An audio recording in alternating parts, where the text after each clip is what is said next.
guys, you know what I call a good vacation?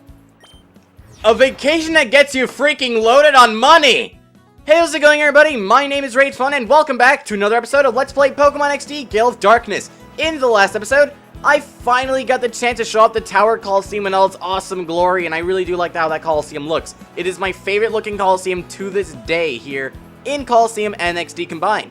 And in this episode, before we go back to Cranerific Isle and save the world, yeah, I know, real snore, I want to go ahead and show off the TMs that you can receive over in the Realgam Tower.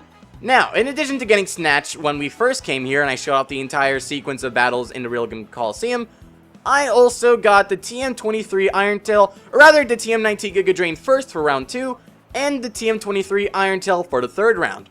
Now, for all of you who do know everything about the Realgam Coliseum and the rewards you get, you may notice that I am missing one. And yes, that is true, and for all of you who did not notice, yes, you can fight one more time after you obtain Iron Tail and get another TM. The TM would be the TM22 Solar Beam, in addition to around 9,280 Pokédollars.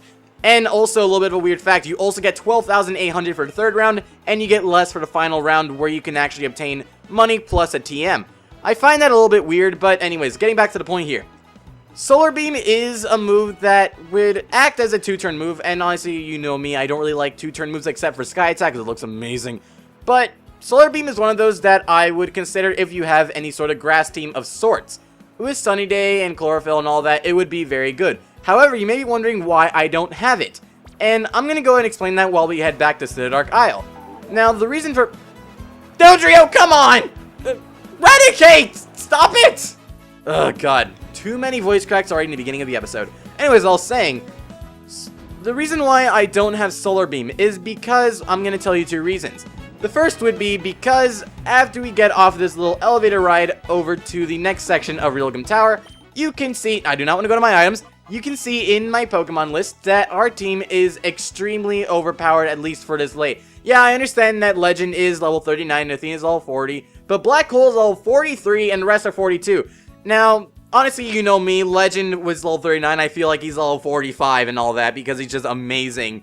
And Athena's level 40, almost level 41, but anyways, if I was to go ahead and do that round again, I would become a little bit more overpowered, and I feel like that would just make the game a lot easier on my part. I would like to have stressful moments where I kind of just rely on luck, and it's really entertaining, and leaves everybody on the edge of their seat when they watch. That's what I'm trying to go for. So I don't want to make my team too overpowered, but I want to get them to a point where at least we can withstand and do a little bit better in terms of just fighting regular battles that it will not be showing off. However, the second reason is because I didn't have time. And I'm going to tell you guys right now, yeah, I do make these once a day, and I do record these once a day. The only thing is, surprisingly, I do have a life, and I do other stuff that's relevant to video making, but not relevant towards Let's Plays. So, because of that, I had a very, very busy schedule today, and I just had to work on stuff that was more important towards, you know, my school and academic work, which obviously was making films and stuff like that. But also, I just couldn't end up recording the next, or rather just doing the next Coliseum Challenge. Because right now, the time at the time recording this is 10:53. And I know that all of you are like, oh wait, but you did that 12:55 episode and all that. Yeah, the thing is, tomorrow I am busy as well, and I need to get my sleep and all that. So, bear with me on that. But anyways, I'm done rambling here and just telling you guys what's going on here. I say cut ahead to when we go over to the Guardian of the Elevator, or at least the elevator that the 2 people were guarding, Carbon and Petro. So I'll see you guys in just a minute. Alright guys, here we are, back at the legendary elevator that I kept making such a big deal about back in episode 49, but of course it really isn't that special. Yeah, sure, it does get us back, or well, at least it gets us closer towards the end of Cranerific Isle, but it's not something that important. Anyways, what is important is that! Right over there, those are platforms that will move in a vertical direction as well as horizontal later on. These are known as what I like to call the space platforms, or at least the cyber platforms. Anyways, you can see right now, this is more of the barren part of the volcano. There really isn't that much to see right now. It does look freaking awesome, don't get me wrong.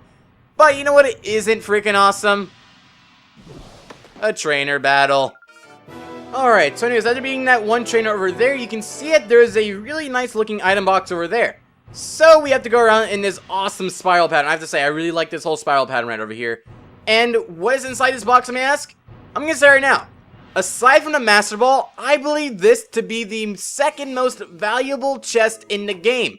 You get 3 rare candies from this. Yeah, 3. I honestly could have evolved Aggravation at level 39 if I wanted to. If I just kept him under level right now. But I felt like I wanted to save it and for like later times whenever I felt like we should kind of balance the team up a little bit.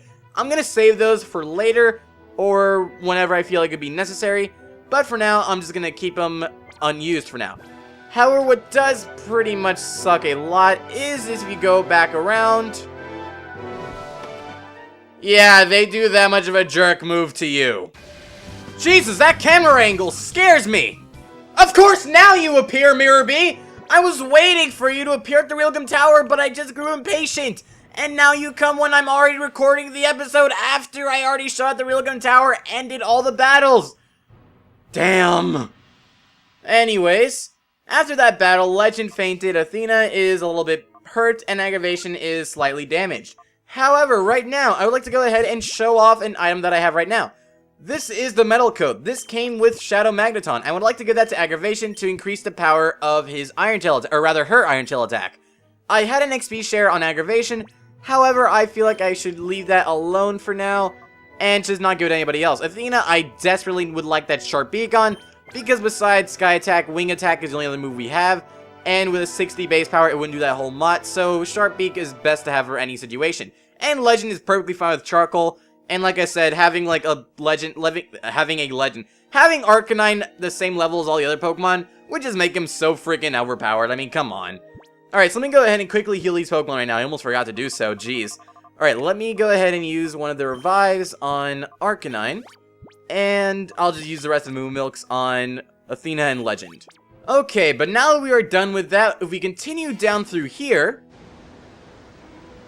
we enter another area. And honestly, if this looks any bit familiar to you, yes, we are on top of a cliff that is overlooking the entrance to Citadark Isle, where we came from. You can't see it right now, but I'm actually looking at Robo Kyogre. Sad thing is, I can't really see it either. But that's beside the point. Over here, there's an item chest. This contains a PP Max. Now, this is what I've been waiting for. If some of you were questioning why I did not give any PP ups towards Arcanine's Fire Blast attack, this is why. The PP Max is an item that will fully maximize the amount of power points that a move can have. So this is what I've been waiting for Arcanine. I'm going to give that and give it to Fire Blast. So now it has 8 out of 8. Very, very nice. And as for the other ones that we do have, I'll find a use for them later on. Right now, I'm just going to keep them on hold for a little bit.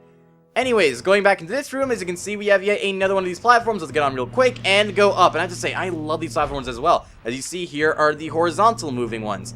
And yes, there are 2 different areas you can go over here. So, because we like to explore, we have to wait for the one that was going vertically over here to come up. And I forgot that we can't get there quite yet. Whoops. Anyways, let's just go ahead and enter this elevator right over here. And going up, I have to say, do you guys remember back in Dr. Kaminko's Manor how I said that the cranes were freaking awesome? And I'll get to that in a second. But as you can see right here, there's a lot of stuff to talk about. Sorry for this discombobulation. We get another email, and guess who it's from?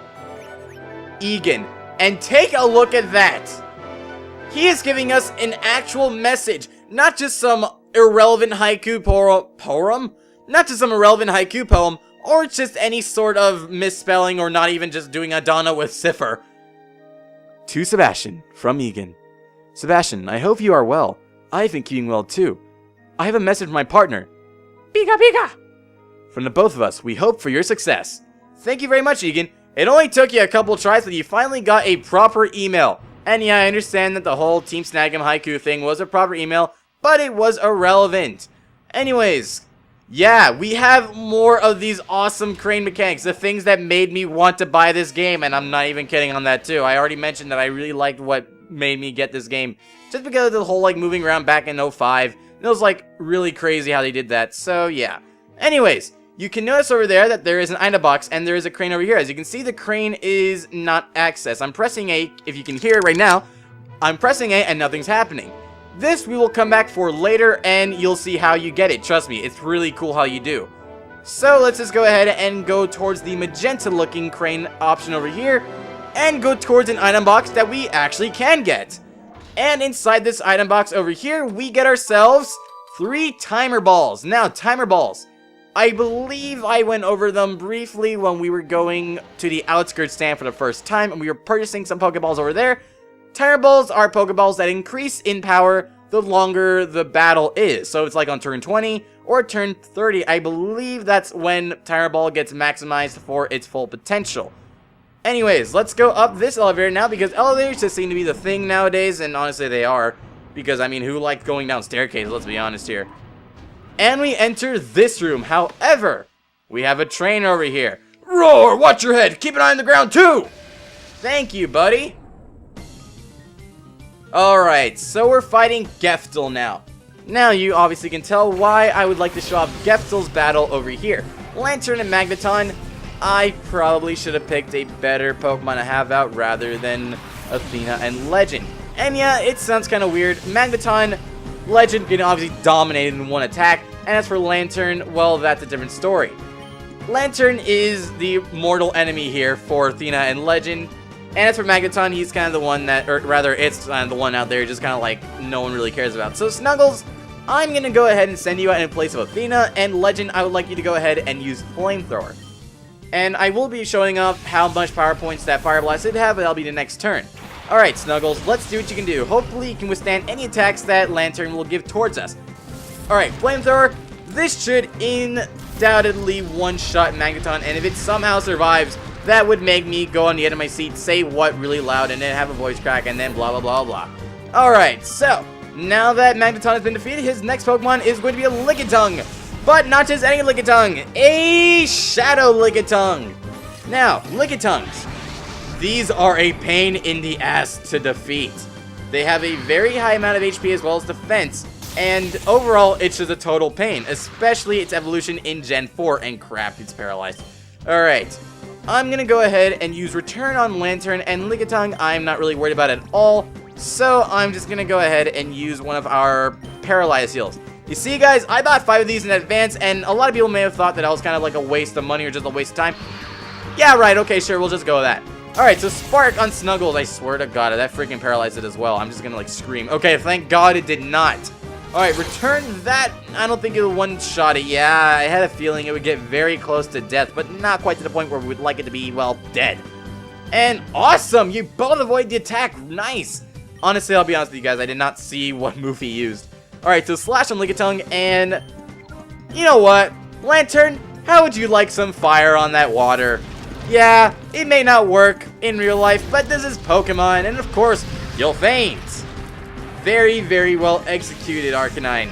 You are amazing. You are truly a legend.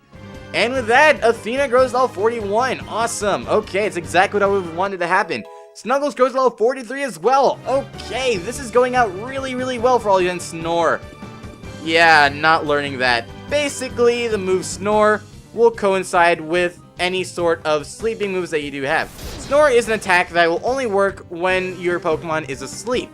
And because I didn't teach Rest to Snuggles, I find it irrelevant to have. And I find it really, really weird how they give you the option to have Snore so late after you had the ability to learn Rest. It doesn't make sense to me at all. So anyways, let's go ahead and catch Lickitung. And you know what? Just to show off the Tire Balls, I know this battle has been going on for so long, but I figured I might as well show off how it looks. And the Tire Ball right now, I have to say, one of my favorite designs for a Pokeball ever. I love the red streaks, I love the white casing, it looks absolutely awesome. So Lickitung, if you can please, okay, never mind. Can we try one more time with this Timer Ball? I would really like this to work because I don't want to waste all my Timer Balls. Yeah, I'm sure I could use a different one, like an Ultra Ball and all of that, but that's boring. We want to have a variety with the Pokemon that we catch in the Pokeballs. So if you can please get in it, that'd be great. And if you don't, okay, you did get it, but if you didn't, I would have to offer you one of my exclusive deals. And all you guys know how amazing those deals are. Anyways, Geftel has been defeated. Whoops, he's saying right off my feet. Well, more or less he's saying that, but he's still standing. And he disappears. Okay, now, as you can see right now, in the floor, it may look like these are just glass, but it's actually a holographic platform. And once you stand on them, you will fall down. So first, let's go ahead and grab the 3 max ether that they have right over here. Very nice to have, always convenient, but something that I honestly would never use my entire life just because I find just going to a healing center more convenient. But anyways, right now, You may think, oh, I should probably just avoid all these. That isn't necessarily true. Sure, you can avoid all these if you wish, and yes, this is a flat wall, so you can hug the wall over here, but you want to fall down into this one. Because if you do, take a look where you land, and I just love how he just looks like a monkey when he kind of falls down right down to the ground. And yeah, another example of just having really, really awesome moving and dynamic characters. But anyways, this item chest contains 1 max revive. Very, very good. And honestly, I do believe it is very well worth your time to go out and do this. It takes like 15 seconds to go back and forth, so it really should not take much time at all. And if you really are stubborn with your time constraints, well, I really have nothing to say for you. Honestly, I feel the same way too. But regardless, let's get back to where we were before, shall we? However, on this note, I say we end things off here. Sorry if it wasn't that much of a productive episode. I mean, we did get to a couple of floors, and I did end up showing off the rest of the TMs you can get from the Real Gun Coliseum, but I feel like now would be a good time to stop for today.